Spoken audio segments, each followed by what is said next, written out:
Women helping women through Nano Finance. Odisha, formerly known as Orissa, is a state in eastern India. It was here in 2007 that Ranu Mahanti established an organization called Amara Bishwas, which in English means Our Trust. In these villages, the organization began implementing a model called Nano Finance. Nano Finance is not the same as microfinance. Instead, it is a system which provides small, interest-free loans to women who are among the poorest of the poor. The maximum amount that a woman can borrow at any one time is 1,000 rupees. This is equal to about $20 US. The small amounts of these loans mean that they can be paid back relatively easily. The women can use these loans to support their livelihoods, for emergency needs, to pay school fees for their children, and to help provide health care for their families.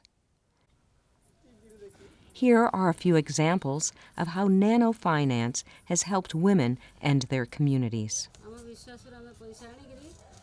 Sabita says, "There are 44 women in this village who have taken loans from the organization. Our livelihood depends on making different products from bamboo.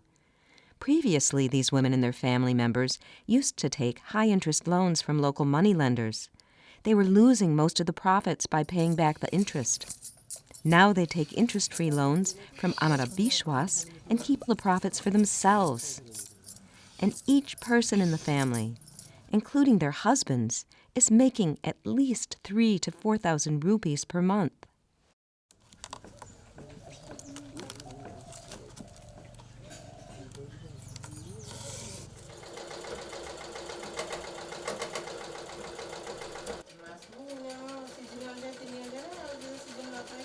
Minati tells us, "I took sewing training at the center, and they were kind enough to waive my fees. After taking the training for 6 months, I started my own business in my village. Currently, I'm renting a new sewing machine from the organization. Once I pay back the full price of the machine, it will be mine. Now I'm earning 2,000 to 3,000 rupees per month.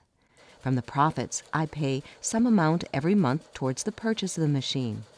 And I also support my children's education and help my husband with household expenses." Kiran says, "We are 22 members of 2 self-help groups. Each one of us took a 1,000 rupee interest-free loan from Amara Bishwas. This was a total of 22,000 rupees, and we used the loans for vegetable farming. After paying back the loans, we made 30,000 rupees profit. We then took other loans for making bricks. With the profits and by taking other loans, we bought 10 goats. From the babies, each of us now has 2 or 3 goats.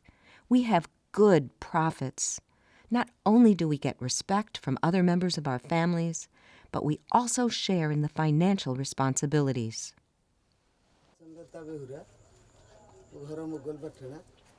Suna tells us, "After my husband died, I took a 1,000 rupee interest-free loan from the organization to start a general store in my village. I am not dependent on anybody. The profits from the shop take care of my expenses.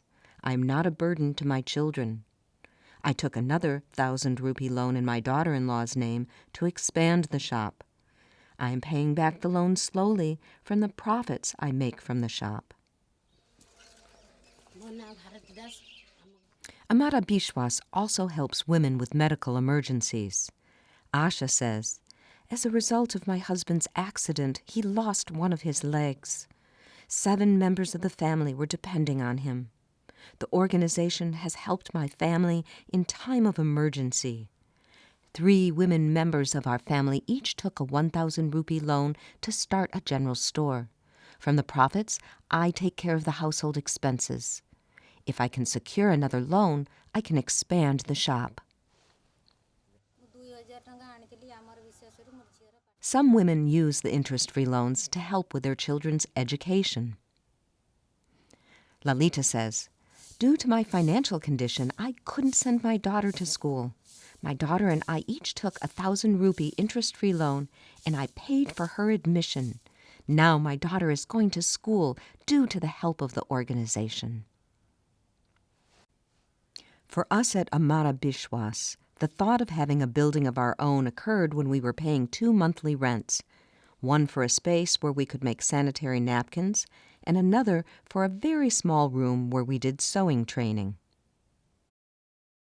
The Amara Bishwas Center was built in May 2015 with the help of generous donations. It is located in a village in eastern Odisha. It is a 2,500 square foot, 2-story building.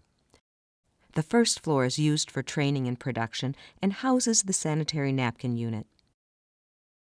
The second floor is used for a variety of training programs which are offered by the state government and others. For example, we recently finished a training program that included the awareness of sanitary napkins and the importance of toilets. We have also done training for making ropes, doormats, and other products from coconut husks.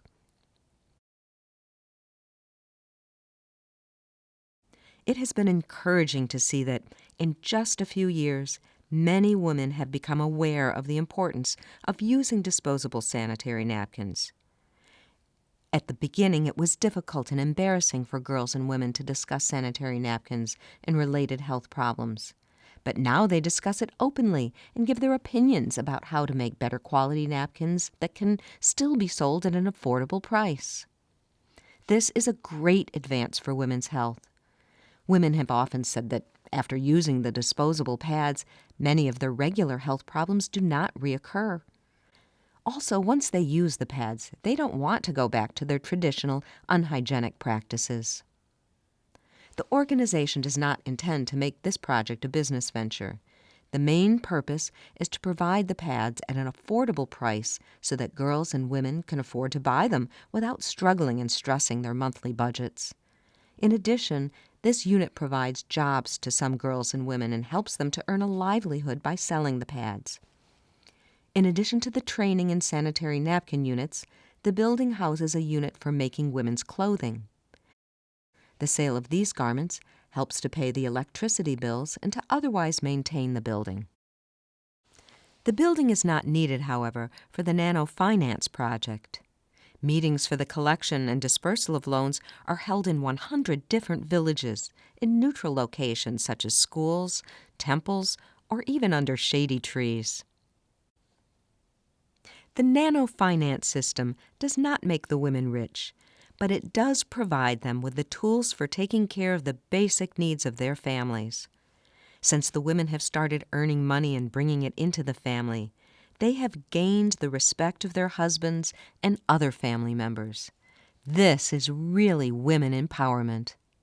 Once they are empowered, changes happen to the family, the community, and to the world. The uniqueness of the Nano Finance system is that when a loan is repaid, the returned money can be loaned again to the same woman or to someone else. Thus, the initial amount invested in the system is recirculated, and the number of women that it can help is multiplied many times. This clearly demonstrates the basic premise of women helping women through Nano Finance.